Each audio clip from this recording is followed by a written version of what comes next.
এবার নিজের পারফরমেন্স দিয়ে স্টার জলসার মঞ্চ কাঁপালেন অভিনেত্রী শুভশ্রী গাঙ্গুলি। সেখানে হট লুকে ধরা দিলেন তিনি।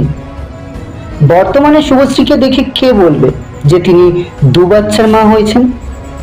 বর্তমানে যেন আগের চেয়ে অনেক বেশি সুন্দর হয়েছেন অভিনেত্রী। তাই তো শুভশ্রীর পারফরমেন্স দেখে শুভশ্রীর প্রশংসা করে চলেছেন ভক্তরা। তাদের মধ্যে একজন বলেছেন, অনেক সুন্দর লাগছে দিদি তোমায়। আর একজন বলেছেন, দিদি তোমার জন্য অনেক টেনশনে ছিলাম, তবে এখন অনেক ভালো লাগছে তুমি ভালো আছো এটা জেনে। আবার কারোর বক্তব্য, অনেক ভালো লাগে শুভশ্রী দি তোমায়, এভাবে সব সময় হাসি খুশি থেকো।